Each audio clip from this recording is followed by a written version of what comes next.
ব্যৱসায়ীয়ে প্ৰহাৰ কৰিলে 19 বছৰীয়া যুৱতী চিচিটিভিত বন্দী সমগ্ৰ দৃশ্য প্ৰহাৰক লৈ উত্তপ্ত শিৱসাগৰ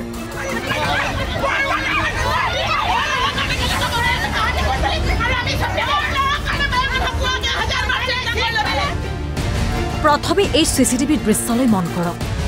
দোকানৰ সন্মুখত ৰখাই থোৱা আছে এখন বাহন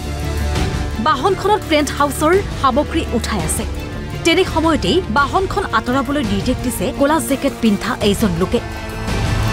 লোকজনৰ কাষতে ফোনত কথা পাতি থকা আন এজন লোকেও বাহনখন তাৰ পৰা আঁতৰাবলৈ কৈ আছে কাষত আছে এগৰাকী যুৱতীৰ লগতে আন কেইজনমান লোকো তাৰ মাজতেই ফোনত কথা পাতি থকা লোকজন যুৱতীগৰাকীৰ ওচৰলৈ আহিছে আৰু যুৱতীগৰাকীক মুখেৰে কিবা কৈ চিধাই যুৱতীগৰাকীক প্ৰচণ্ড চৰ উঠাইছে লোকজনৰ চৰত পৰি গৈছে যুৱতীগৰাকী দৃশ্যটো এবাৰ ভালকৈ চাওক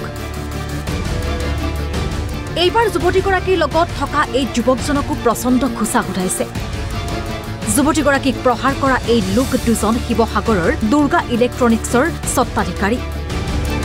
ব্যৱসায়ী দুৰ্গেশ্বৰ বৰা আৰু তেওঁৰ পুত্ৰ বিনয় বৰা ব্যৱসায়ীয়ে এনেদৰে প্ৰহাৰৰ পাছতে উত্তপ্ত হয় পৰিস্থিতি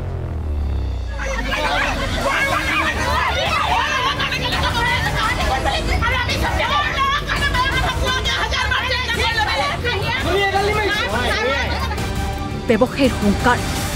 আৰক্ষীক মই পকেটত ৰাখো ঠিক আছে কি হ'ব একো নহয় মই পুলিচক পকেটত ৰাখো ডিচি থপৰীয়া থপৰীয়া কৈছে সব পাব্লিকৰ আগত যে পকেটত থাকে আৰু এইটো সদায় কয় প্ৰথমে আৰক্ষীয়ে বিষয়টো গুৰুত্ব সহকাৰে লোৱা নাছিল যদিও ৰাইজৰ প্ৰতিবাদ দেখি ব্যৱসায়ীদ্বয়ক আটক কৰে আটক কৰাৰ সময়তো ৰাইজে পৰিস্থিতি উত্তপ্ত কৰি তোলে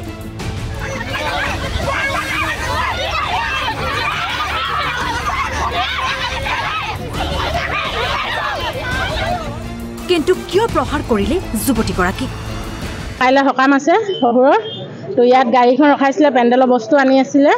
তাৰপৰা আৰু এখন গাড়ীত তাৰ উঠি পেলাই বস্তু আনিব যাব লৈছিলে তেতিয়া গাড়ী দোকানৰ যিজন মালিক তেওঁ ক'লে গাড়ী ইয়াৰ পৰা আঁতৰা আজিয়ে নহয় সদায় তেওঁ ৰখাব নিদিয়ে তাৰপিছত আঁতৰা ক'লে তাই ক'লে যে ৰ'ব মই উঠো আৰু যাওঁ নহ'ব বুলি কৈ সি তৰ্কবাজ কৰোঁতে ছোৱালীজনী দোকানৰ চিৰিটোলৈ উঠি গ'ল উঠিলত সি দুচৰ মাৰি দিলত মইতো নাছিলোঁ মোক ইয়াৰ পৰা পাব্লিকে গৈ ভিতৰত চিঞৰিছে পৰীক মাৰিলে বুলি তেতিয়া মই ওলাই আহিছোঁ তাইক মাৰোঁতে যিজন তাই মানুহ এজনৰ গাত পৰি গ'ল সেই মানুহজনৰ ধৰোঁতে বাপেকে দান্তা লৈ তাইক মাৰিব আহিছে আমাৰ 10 ঘৰ মানুহৰ লগত মানে তেওঁৰ এই দোকানখিনিক লৈ কেছ চলি আছে সেইটো এগেইনষ্টত সদায় কাজিয়া হয় ৰাস্তা মুখতো গাড়ী ৰখাব নিদিয়ে বেয়াকৈ মাৰিছে তাই ছোৱালীজনী জঠৰ টাইপ হৈ গৈছে 19 বছৰ হৈছে তাই আৰু লগত বাপেকেও পিটিছে সেইটোতো আৰু সিহঁতি কৈছে যে সি দোকান এখনত সোমাইছে আৰু যিমানক দিছে বেছিভাগ মাৰোৱাৰী আছে সি সদায় এটা কথাই কয় পুলিচে মোক একো কৰিব নোৱাৰে গোটেইগাল মাৰোৱাৰীক দিছোঁ মাৰোৱাৰীয়ে টকা ঢালিব তহঁতি মোক একো লাষ্ট মমেণ্টত আমি গৈছোঁ যে তুমি ছোৱালীজনীক মাপ খুজি দিয়া তেতিয়া হৈ যাব চব পাব্লিক আছে সি কৈছে কি হ'ব একো নহয় মই পুলিচক পকেটত ৰাখোঁ ডিচি থপৰীয়া থপৰীয়া কৈছে চব পাব্লিকৰ আগত যে পকেটত থাকে আৰু এইটো আজি শিৱসাগৰত এগৰাকী 19 বছৰীয়া ছোৱালী অনা অসমীয়া এটা শ্ৰেণীয়ে গুলকে টাউনৰ মাজমজিয়াত মাৰিছে আমাৰ ওচৰত চিচিটিভি ফুটেজ আছে আমাৰ ওচৰত সকলো আছে তাৰপিছতো অসম পুলিচে গ্ৰেপ্তাৰ কৰা নাছিলে কিন্তু এতিয়া শিৱসাগৰ পুলিচক আমি ধন্যবাদ জনাইছোঁ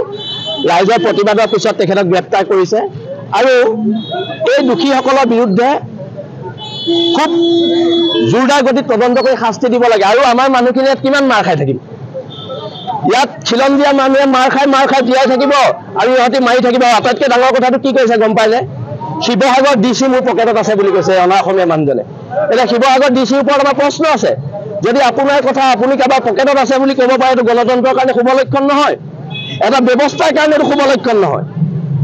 যদি এজন অনা অসমীয়া মানুহে বা অসমীয়া মানুহ যোনেই নহওক এজন যদি মানুহে ডিচি মোৰ পকেটত আছে বুলি গোটেই 500,000 মানুহৰ আগত ক'ব পাৰে এইটো গণতন্ত্ৰ আৰু এটা ব্যৱস্থাৰ বাবে অশুভ লক্ষণ শিৱসাগৰৰ পৰা ইৰছাদুল্লাহ অসম লাইভ 24